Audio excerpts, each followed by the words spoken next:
നമസ്കാരം. മോദി ഗ്യാരണ്ടിക്ക് ബദലായി കേജ്രിവാൾ ഗ്യാരണ്ടി. അധികാരത്തിലെത്തിയാൽ ഇന്ത്യ സഖ്യം നടപ്പാക്കുന്ന 10 വാഗ്ദാനങ്ങൾ, ഒപ്പം മോദിക്കെതിരായ പ്രായപരിധി വിമർശനം. തുടർന്ന് കേജ്രിവാളിന്റെ ശക്തമായ തെരഞ്ഞെടുപ്പ് പ്രചാരണം. സംസ്ഥാനത്ത് വിവിധയിടങ്ങളിൽ ശക്തമായ വേനൽ മഴ, 12 ജില്ലകളിൽ മഴ മുന്നറിയിപ്പുണ്ട്. KS ഹരിഹരൻ എന്ന RMP കേന്ദ്ര കമ്മിറ്റി അംഗത്തിന്റെ സ്ത്രീവിരുദ്ധ പരാമർശത്തിലെ തുടർ പ്രതികരണങ്ങൾ. ഇന്ന് സംഭവിച്ച പ്രധാന വാർത്തകൾ വിശദമായി പരിശോധിക്കാം. സ്വാഗതം ഇന്ന് സംഭവിച്ചതിലേക്ക്. ആദ്യ വാർത്തയിലേക്ക്. RMP നേതാവ് KS ഹരിഹരന്റെ സ്ത്രീവിരുദ്ധ പരാമർശത്തിൽ പ്രതിഷേധം ശക്തം. DYFI DGPക്ക് പരാതി നൽകി. UDF വേദിയിലെ പ്രസംഗത്തെ ഒരാളുടെ മാത്രം പ്രതികരണമായി കാണാനാകില്ലെന്ന് CPIM കോഴിക്കോട് ജില്ലാ സെക്രട്ടറി P മോഹനൻ പറഞ്ഞു. KS ഹരിഹരന്റെ അധിക്ഷേപ പരാമർശം RMPയുടെ നിലപാടിന് വിരുദ്ധമെന്ന് KK രമ MLA പ്രതികരിച്ചു. പ്രസ്താവന തള്ളി കോൺഗ്രസും രംഗത്തെത്തി. CPMന്റെ സൈബർ ഗുണ്ടകൾ കരുതിയത് അവർ ചില സംഗതികൾ നടത്തിയാൽ അങ്ങ് തീരുന്ന. ടീച്ചറെ ഒരു പോർണോ വീഡിയോ ഉണ്ടാക്കി ആരെങ്കിലും ഉണ്ടാക്കും? അത് മഞ്ജു വാര്യരുടെ പോർണോ വീഡിയോ ഉണ്ടാക്കിയത് നമുക്ക് കേട്ടോ മനസ്സിലാക്കാം. CPIM വർഗീയ പ്രചാരണം നടത്തുന്നുവെന്നാരോപിച്ച് UDFും RMPയും വടകരയിൽ നടത്തിയ പൊതുപരിപാടിയിലാണ് KS ഹരിഹരന്റെ സ്ത്രീവിരുദ്ധ പരാമർശം. കേസെടുക്കണമെന്നാവശ്യപ്പെട്ട് DYFI സംസ്ഥാന പോലീസ് മേധാവിക്ക് പരാതി നൽകി. ജനാധിപത്യ മഹിളാ അസോസിയേഷനും DYFI വടകര ബ്ലോക്ക് കമ്മിറ്റിയും പ്രത്യേകം പരാതി നൽകിയിട്ടുണ്ട്. പൊതുരംഗത്തുള്ള സ്ത്രീകളെയാകെ അവമതിപ്പോടെ കാണുന്ന ആൺകോയ്മ മുന്നണിയായി UDF അധപ്പതിച്ചുവെന്ന് മന്ത്രി R ബിന്ദു വിമർശിച്ചു. UDFിനെതിരെ CPIM കോഴിക്കോട് ജില്ലാ സെക്രട്ടറി P മോഹനനും രംഗത്തെത്തി.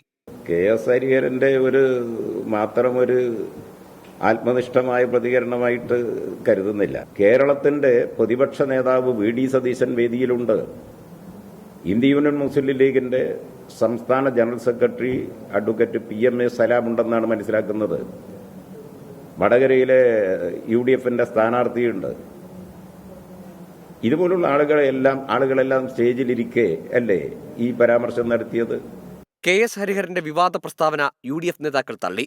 പൊതുവേദിയിൽ രാഷ്ട്രീയ നേതാക്കൾ സംസാരിക്കുമ്പോൾ മറ്റുള്ളവർക്ക് മാതൃകയാകണമെന്ന് പരിപാടിയുടെ ഉദ്ഘാടകൻ കൂടിയായ പ്രതിപക്ഷ നേതാവ് VD സതീശൻ പ്രതികരിച്ചു. KS ഹരിഹരൻ തെറ്റു മനസ്സിലാക്കിയെന്ന് കരുതുന്നുവെന്ന് KK രമ MLA. അത് തീർത്തും തെറ്റാണ്. അതിനെ അങ്ങേയറ്റം തള്ളിപ്പറയുകയാണ്. അത് ഒരു കാരണവശാലും ഉണ്ടാകാൻ പാടില്ലാത്തതാണ് എന്ന് തന്നെയാണ് RMPയുടെ അഭിപ്രായം. പൊതുവേദിയിൽ മാത്രമല്ല, സ്വകാര്യ സംഭാഷണത്തിൽ പോലും പാടില്ലാത്ത പരാമർശമാണ് KS ഹരിഹരനിൽ നിന്നുണ്ടായതെന്ന് UDF സ്ഥാനാർത്ഥി ഷാഫി പറമ്പിൽ പറഞ്ഞു. LDF ഉന്നയിച്ച വ്യാജ വീഡിയോ ആരോപണത്തെ പ്രതിരോധിക്കുന്നതിനിടെ UDFന് വലിയ തലവേദന സൃഷ്ടിച്ചിരിക്കുകയാണ് വിവാദ പ്രസംഗം. 24 കോഴിക്കോട്. ഇന്ന് സംഭവിച്ച അടുത്ത വാർത്തയിലേക്ക്. കരുത്ത് കാട്ടി കേജ്രിവാൾ. ICL FinCorp 24 ഇലക്ഷൻ സമർപ്പിക്കുന്നത് ICL FinCorp, the intelligent choice. Powered by Asset, responsibly yours. Laza Premium Gold, the universe's finest ice cream. in association with Durashine Roof and Wall Sheets. ഒരു ടാറ്റ ബ്ലൂ സ്കോപ്പ് സ്റ്റീൽ ഉൽപ്പന്നം. ACCA CMA CA പഠിച്ച് ജയിക്കാനുള്ള ശരിയായ മാർഗം. എലാൻസ് 0% പണിക്കൂലി, 100% സന്തോഷം. Al Muqtadir jewellery group India UAE. MGM group of institutions.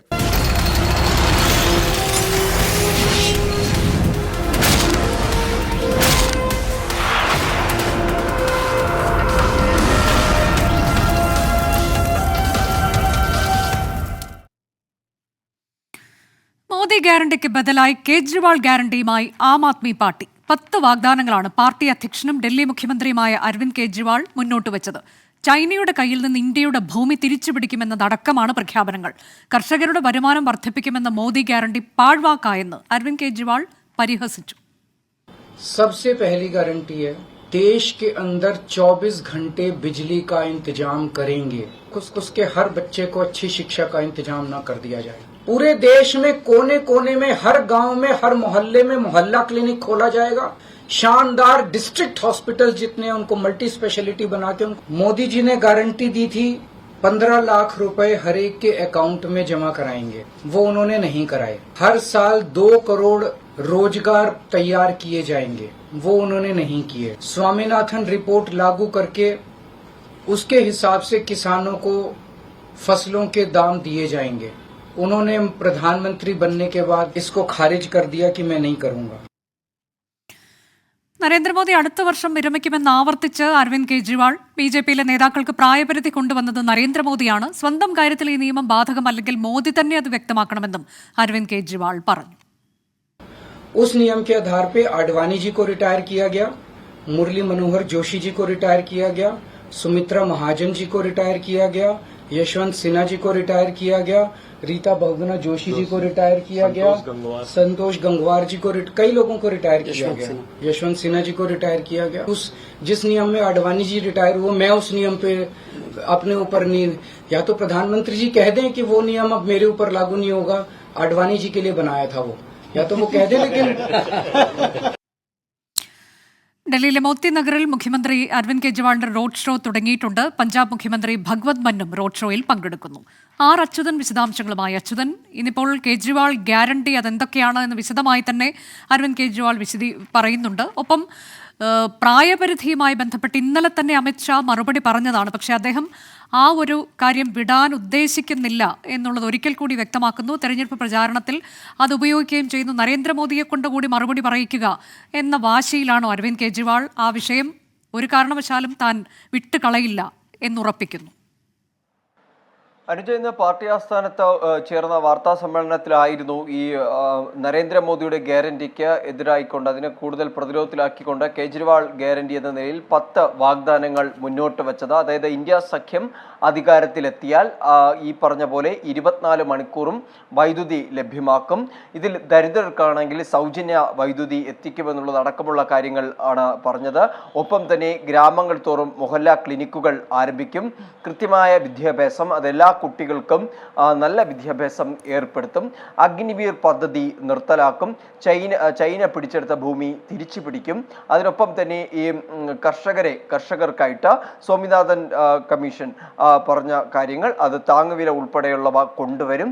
മറ്റൊന്ന് ഈ പറഞ്ഞതുപോലുള്ള GST നിയമത്തിലെ പരിഷ്കരണം, ഇത് ഏർപ്പെടുത്തും, ഡൽഹിക്ക് സമ്പൂർണ്ണ സംസ്ഥാന പദവി നൽകും തുടങ്ങിയ 10 വാഗ്ദാനങ്ങളാണ് അരവിന്ദ് കെജ്രിവാൾ അവതരിപ്പിച്ചത്. ഒപ്പം തന്നെ നരേന്ദ്രമോദിക്കെതിരായ രൂക്ഷ വിമർശനങ്ങളും ഇതിന്റെ ഭാഗമായി ഉന്നയിച്ചിരുന്നു. 15 ലക്ഷം രൂപ ആളുകളുടെ അക്കൗണ്ടുകളിൽ വരുമെന്ന് നരേന്ദ്രമോദി പറഞ്ഞിരുന്നു. എന്നാൽ അത് നടപ്പാക്കിയിട്ടില്ല. 2 കോടി തൊഴിലവസരങ്ങൾ സൃഷ്ടിക്കുമെന്ന് പറഞ്ഞു. പക്ഷേ അതും ഉണ്ടായിട്ടില്ല. രാജ്യം വലിയ വിലക്കയറ്റത്തിലൂടെയാണ് പോകുന്നത്. എന്നാൽ ഇന്ത്യ മുന്നണി അധികാരത്തിലെത്തിയാൽ വിലക്കയറ്റത്തിൽ നിന്ന് മോചനം ലഭ്യമാക്കുമെന്നതടക്കമുള്ള കാര്യങ്ങളും ചൂണ്ടിക്കാട്ടുകയുണ്ടായി. മറ്റൊന്ന് ഇന്നലെ ആവർത്തിച്ച കാര്യമാണ്. അതായത് ഈ റിട്ടയർമെന്റുമായി ബന്ധപ്പെട്ട് BJPയിലെ പാർട്ടിയിലെ ചില കാര്യങ്ങൾ ചൂണ്ടിക്കാട്ടിയിരുന്നു. അത് ഇന്നും ആവർത്തിക്കുന്ന സാഹചര്യമാണ് ഉണ്ടായത്. കാരണം അത് പലതരത്തിലുള്ള ചർച്ചകൾക്ക് വഴിവെച്ച സാഹചര്യത്തിലാണ് അത് കൃത്യമായി വീണ്ടും ആവർത്തിക്കാൻ കേജ്രിവാൾ തയ്യാറായത്. അതായത് ഈ റിട്ടയർമെന്റ് എന്ന് പറയുന്ന പ്രായപരിധി പാർട്ടിയിൽ കൊണ്ടുവന്നത് നരേന്ദ്രമോദിയായിരുന്നു. അങ്ങനെ മുതിർന്ന പല നേതാക്കളും വിരമിപ്പിക്കുന്നതിന് കാരണമായതും ഇതാണ്. എന്നാൽ മോദിയുടെ കാര്യത്തിൽ അത് എങ്ങനെയാണ്, അതിൽ മോദി തന്നെ ആ ഒരു കാര്യം വ്യക്തമാക്കണമെന്നുള്ള ഒരു പ്രതികരണമാണ് കേജ്രിവാളിന്റെ ഭാഗത്തുണ്ടായത്. ഇന്നലെ അതിൽ അമിത്ഷാ അടക്കമുള്ള നേതാക്കൾ പ്രതികരണമായി എത്തിയെങ്കിലും നരേന്ദ്രമോദി ഇതുവരെയും ആ വിഷയത്തിൽ പ്രതികരിച്ചിട്ടില്ല. എന്തായാലും അത്തരമൊരു പ്രചാരണം കൂടി ആം ആദ്മി ഇതുമായി ബന്ധപ്പെട്ട് ഉയർത്തുന്നുണ്ട്. മറ്റൊരു കാര്യം എന്നുള്ളത്, ഇന്നലത്തെ പോലെ തന്നെ ഇന്നും 2 റോഡ് ഷോകളാണ് പ്രധാനമായും ആം ആദ്മി പാർട്ടി സംഘടിപ്പിച്ചിരിക്കുന്നത്. ഒന്നത് മോത്തി നഗറിലും 2 ഉത്തം നഗറിലുമാണ്. മോത്തി നഗർ ന്യൂഡൽഹി മണ്ഡലത്തിന്റെ കീഴിൽ വരുന്ന ഒരു സ്ഥലമാണ്. അവിടെ കേജ്രിവാളും പഞ്ചാബ് മുഖ്യമന്ത്രി ഭഗവത് മന്നും രണ്ടുപേരും ചേർന്നാണ് റോഡ് ഷോ നടത്തിയത്. പ്രധാനമായും ഈ പറഞ്ഞ മൊഹല്ല ക്ലിനിക്കുകൾ, ഡൽഹിയിലെ വിദ്യാഭ്യാസം അടക്കമുള്ള കാര്യങ്ങൾ ഉയർത്തിക്കാട്ടിയാണ് സോംനാഥ് ഭാരതിക്ക് വേണ്ടി അരവിന്ദ് കെജ്രിവാൾ വോട്ട് ചോദിച്ചിരിക്കുന്നത്. അടുത്തിനി ഉത്തം നഗറിലായിരിക്കും റോഡ് ഷോ ഉണ്ടാവുക. 1000-ലധികം വരുന്ന പ്രവർത്തകരുടെ സാന്നിധ്യം അത് ഇന്നലെയും കേജ്രിവാളിന്റെ റോഡ് ഷോയിൽ ഉണ്ടായിരുന്നു. ഇന്നും അതേ ഒരു കാഴ്ചയാണ് നമുക്ക് കാണാൻ സാധിക്കുന്നത്. അനുജ, അരവിന്ദ് കെജ്രിവാളിന്റെ റോഡ് ഷോ ഇപ്പോൾ പുരോഗമിക്കുന്നത് മോത്തി നഗറിലാണ്. അല്പസമയത്തിനകം ഉത്തം നഗറിലും അദ്ദേഹത്തിന്റെ റോഡ് ഷോ ഉണ്ടാകും. പഞ്ചാബ് മുഖ്യമന്ത്രി ഭഗവത് മൻ ഇപ്പോൾ നടക്കുന്ന റോഡ് ഷോയിൽ പങ്കെടുക്കുന്നുണ്ട്. സോംനാഥ് ഭാരതിക്ക് വേണ്ടി വോട്ട് അഭ്യർത്ഥിക്കുകയാണ് അരവിന്ദ് കെജ്രിവാൾ. ഇന്നത്തെ അടുത്ത വാർത്ത, ലോക്സഭാ തെരഞ്ഞെടുപ്പിൽ 4ാം ഘട്ട വോട്ടെടുപ്പ് നാളെ. 10 സംസ്ഥാനങ്ങളിലും ഒരു കേന്ദ്രഭരണ പ്രദേശത്തുമായി 96 മണ്ഡലങ്ങളിൽ ജനം നാളെ വിധിയെഴുതും. നേതാക്കളുടെ ആരോപണ പ്രത്യാരോപണങ്ങൾ തുടരുകയാണ്. ആദ്യ 3 ഘട്ടങ്ങളിൽ രേഖപ്പെടുത്തിയ വോട്ടുകളുടെ എണ്ണം കൃത്യമായി പുറത്തുവിടാത്തതിനെതിരെ മാധ്യമപ്രവർത്തകരുടെ സംഘടനകൾ തെരഞ്ഞെടുപ്പ് കമ്മീഷന് കത്തയച്ചു.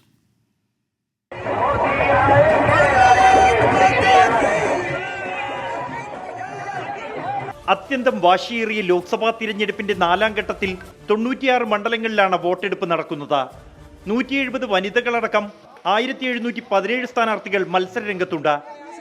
അഖിലേഷ് യാദവ്, മൗവ മൊയ്ത്ര, ഗിരിരാജ് സിംഗ്, YS ഷർമിള, അർജുൻ മുണ്ട, ശത്രുഘ്നൻ സിൻഹ തുടങ്ങിയവരാണ് നാളെ ജനവിധി തേടുന്ന പ്രമുഖർ. പ്രചാരണ വേദികളിൽ നേതാക്കൾ തമ്മിൽ വാക്പോര് കനക്കുകയാണ്. പ്രധാനമന്ത്രി നരേന്ദ്രമോദിയെ സംവാദത്തിന് വെല്ലുവിളിച്ച രാഹുൽ ഗാന്ധിക്കെതിരെ കേന്ദ്രമന്ത്രി സ്മൃതി ഇറാനി രംഗത്തെത്തി. लेकिन प्रधानमंत्री मोदी के साथ समतल एक समकक्ष बात करने वाले व्यक्ति से मैं पूछना चाहती हूं, क्या वो इंडी गठबंधन के प्रधानमंत्री के उम्मीदवार हैं? ഉത്തർപ്രദേശിൽ BJP MPയെ സമാജ്വാദി പാർട്ടി ലോക്സഭാ സ്ഥാനാർത്ഥിയായി പ്രഖ്യാപിച്ചു. ദദോഹി MP രമേശ് ബിന്ദിനെയാണ് സമാജ്വാദി പാർട്ടി മിർസാപൂരിൽ സ്ഥാനാർത്ഥിയാക്കിയത്. AICC അധ്യക്ഷൻ മല്ലികാർജുൻ ഖർഗെയുടെ ഹെലികോപ്റ്ററിൽ തെരഞ്ഞെടുപ്പ് കമ്മീഷൻ പരിശോധന നടത്തിയതിനെതിരെ കോൺഗ്രസ് രംഗത്തു വന്നു. തെരഞ്ഞെടുപ്പ് കമ്മീഷന്റെ സമീപനം ദുരുദ്ദേശപരമാണെന്നാണ് വിമർശനം. 3 ഘട്ട വോട്ടെടുപ്പ് പൂർത്തിയായിട്ടും തെരഞ്ഞെടുപ്പ് കമ്മീഷൻ ഒരു തവണ പോലും വാർത്താ സമ്മേളനം നടത്താത്തതിൽ മാധ്യമപ്രവർത്തകരുടെ സംഘടനകൾ അതൃപ്തി അറിയിച്ചു. ആകെ പോൾ ചെയ്ത വോട്ടുകൾ എത്ര എന്ന കമ്മീഷൻ പുറത്തുവിടാത്തത് ഞെട്ടിക്കുന്നതും ആശ്ചര്യപ്പെടുത്തുന്നതുമാണ്. തെരഞ്ഞെടുപ്പിന്റെ സുതാര്യതയെക്കുറിച്ച് ജനങ്ങളുടെ മനസ്സിൽ ആശങ്കയുണ്ടാക്കിയെന്നും press club of India commission അയച്ച കത്തിൽ ചൂണ്ടിക്കാണിക്കുന്നു. 24 ഡൽഹി. ഇപ്പോൾ ആന്ധ്രാപ്രദേശിൽ നിന്ന് വരുന്ന ഒരു വാർത്തയിലേക്കാണ് ഇനി. ആന്ധ്രാപ്രദേശിൽ YSR കോൺഗ്രസ് വോട്ടിന് പണം നൽകി വോട്ടേഴ്സിനെ കൊണ്ട് സത്യം ചെയ്യിച്ചു. തിരുപ്പതിയിൽ നിന്നുള്ള ദൃശ്യങ്ങൾ പുറത്തു വന്നിട്ടുണ്ട്.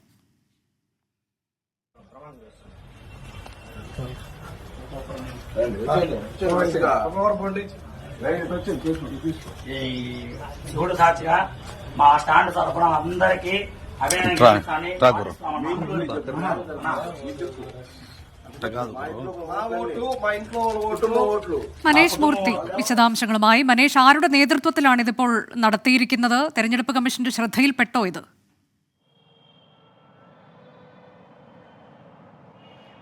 അനുജ, YSR കോൺഗ്രസിന്റെ പ്രാദേശിക നേതാക്കൾ, തിരുപ്പതിയിലെ പ്രാദേശിക നേതാക്കളാണ് ഈ ഒരു കാര്യം ചെയ്തിരിക്കുന്നത്, സത്യം ചെയ്യിപ്പിച്ചിരിക്കുന്നത് വോട്ടർമാരെ കൊണ്ടെന്നുള്ളതാണ് നമുക്ക് മനസ്സിലാക്കാൻ സാധിക്കുന്നത്. ദൃശ്യങ്ങൾ സാമൂഹിക മാധ്യമങ്ങളിൽ വ്യാപകമായി തന്നെ പ്രചരിക്കുന്നുമുണ്ട്.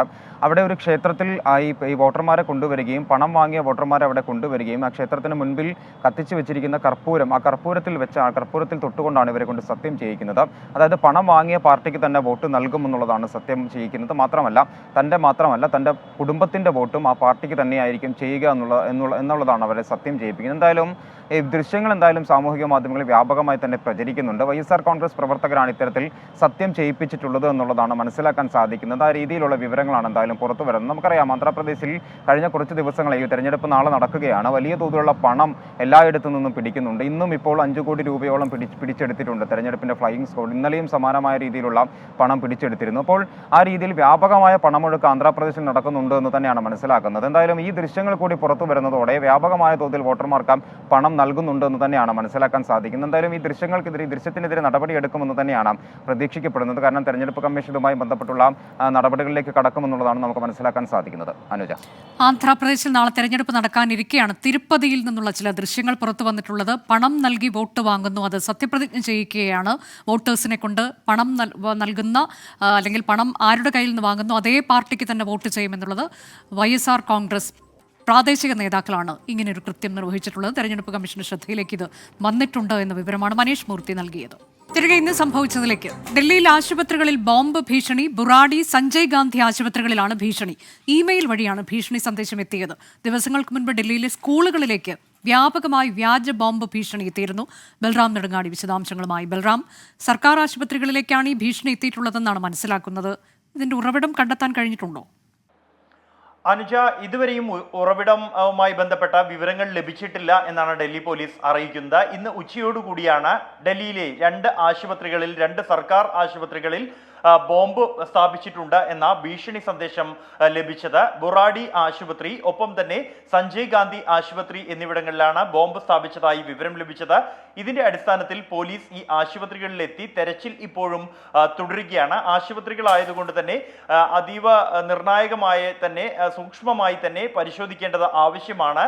രോഗികളെ ബാധിക്കാത്ത തരത്തിൽ ഈ പരിശോധനകൾ പുരോഗമിക്കുകയാണ് എന്നാണ് പോലീസ് അറിയിക്കുന്നത്. ഒപ്പം തന്നെ ഈ ഇമെയിൽ അയച്ച ഉറവിടം സംബന്ധിച്ചുള്ള അന്വേഷണവും പോലീസ് ആരംഭിച്ചിട്ടുണ്ട്. കഴിഞ്ഞ ആഴ്ചയാണ് ഡൽഹിയിലെ 131 സ്കൂളുകളിൽ ബോംബ് സ്ഥാപിച്ചതായുള്ള ഭീഷണി സന്ദേശം ലഭിച്ചത്. തുടർന്ന് ഈ സ്കൂളുകളിലെല്ലാം തന്നെ ഡൽഹി പോലീസ് പരിശോധന നടത്തിയെങ്കിലും ബോംബുകൾ കണ്ടെത്താനായിരുന്നില്ല.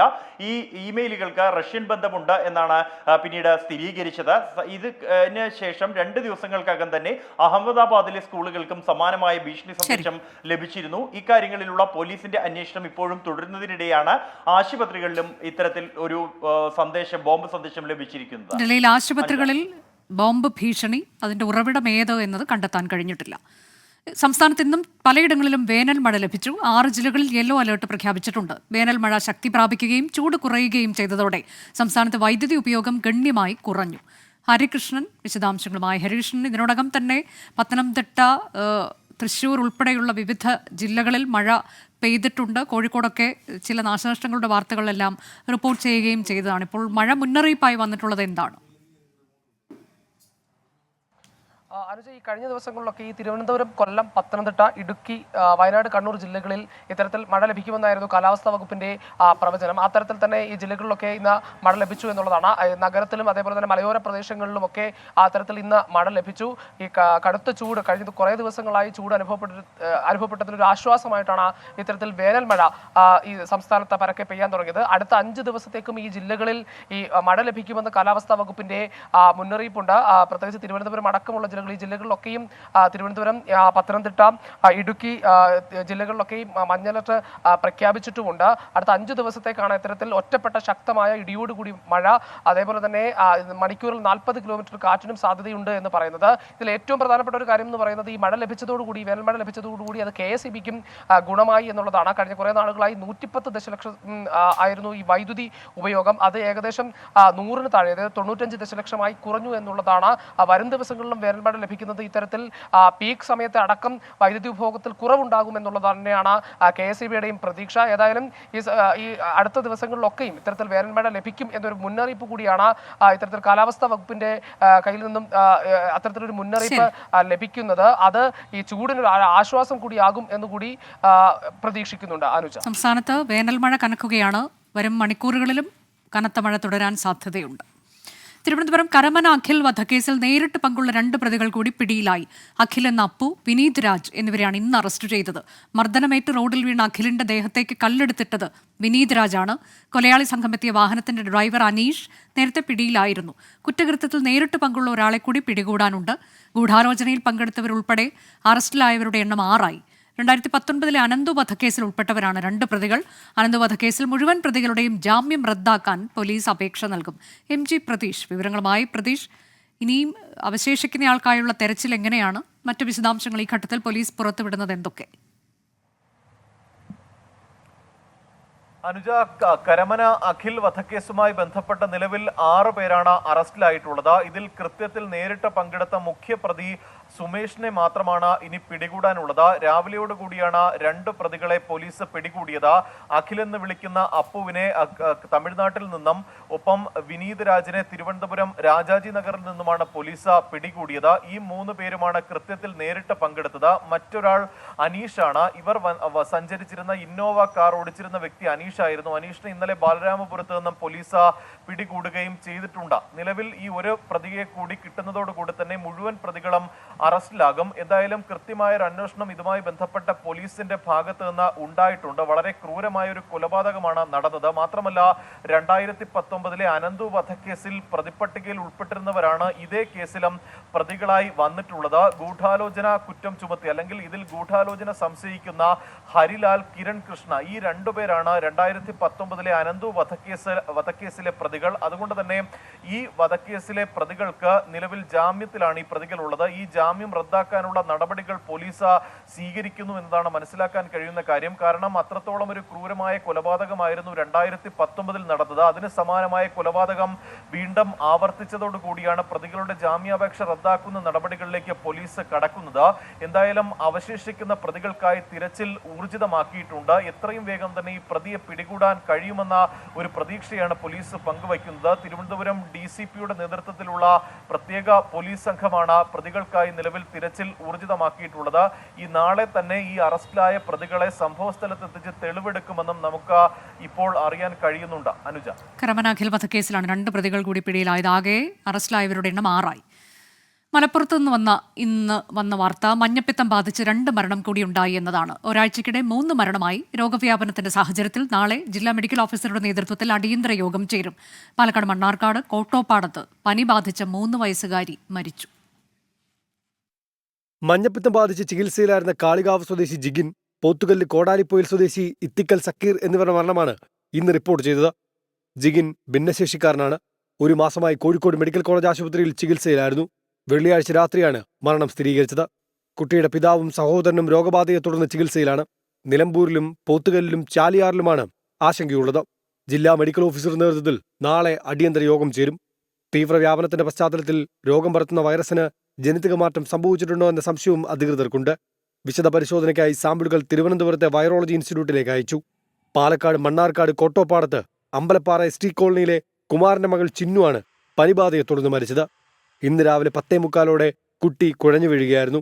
ഉടൻ മണ്ണാർക്കാട് താലൂക്ക് ആശുപത്രിയിൽ എത്തിച്ചെങ്കിലും ജീവൻ രക്ഷിക്കാനായില്ല. News desk 24. ഇന്ന് സംഭവിച്ചത് അവസാനിക്കുന്നു.